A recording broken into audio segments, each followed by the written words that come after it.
Welcome back, guys. Today we are reaching a milestone. We are getting ready to attempt to fire the 430 Windsor. Got all the gauges going and wiring. So you can see the gauges are installed.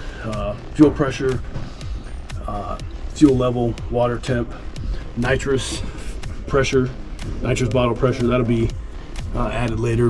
Of course, speedo, tack, and oil pressure was there. Battery voltage was there, but we added oil temperature and also E85 flex fuel sensor. So again, we're getting ready to start this thing up. So it is a big milestone. Down on the wiring, the last few details, and the radiator is topped off with water just for initial fire. How you doing? We're getting ready to light it off.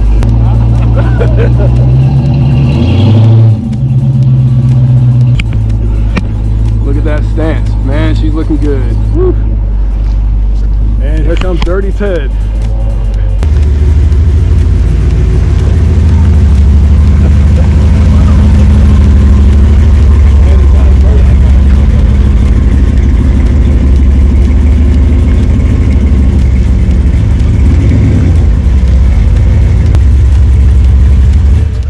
No burnout today. All the pressure. Everybody here everyone had cameras out, so added pressure. But you can see he's got his all seasons back on. Got the all seasons back on because the Nittos wouldn't provide burnouts. Dude, what the hell? And we are down to the nitty gritty. There's the E85 carb. It's got the CSU touch on it. Kevin at CSU. Came through a multitude of cans that have been in this so far. This is just the initial fire. T56 Magnum in there. Trans is filled with fluid. You can see the gauges. So there we are. Flex fuel sensor, Weldon 250 pump.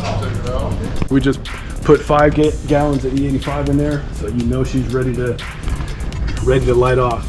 Check out that Weldon 250. It's a big boy pump. Weldon pre-fuel pump, fuel filter, and there's an inline post-pump filter as a Dash 8 works its way up to the 4-port regulator there.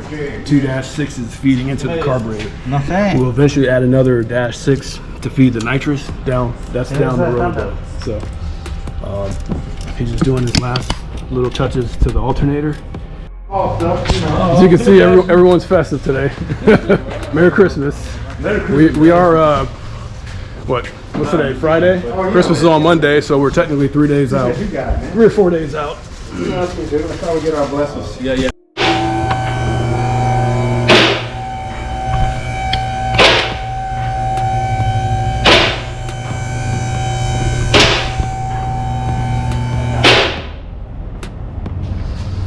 You can see the Dash 8 line, XRP going, and then here's the inline filter going up, and then kind of disappears tucked in back there.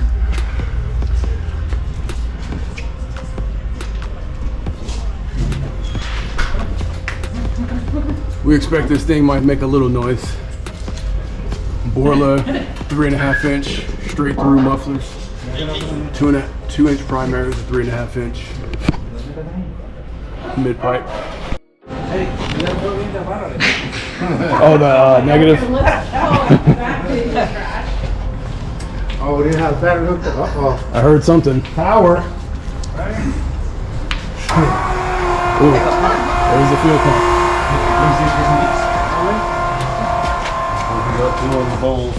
The pressure? Yep, there is fuel pressure, saying about 5 pounds. You got no front accelerator pump. Now you do. Yep. Go ahead.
All right, guys, I'm gonna do a voiceover narration just to bring you up to speed on the timeline. So this video was originally filmed back in December, right around Christmas of 2023, and basically getting the car on the road because I had to leave town at the end of January. So the car didn't have enough time to have a proper shakedown and inspection. So this is just initial fire. From the time the car left the shop that it was at to the time I left was approximately 3 or 4 weeks.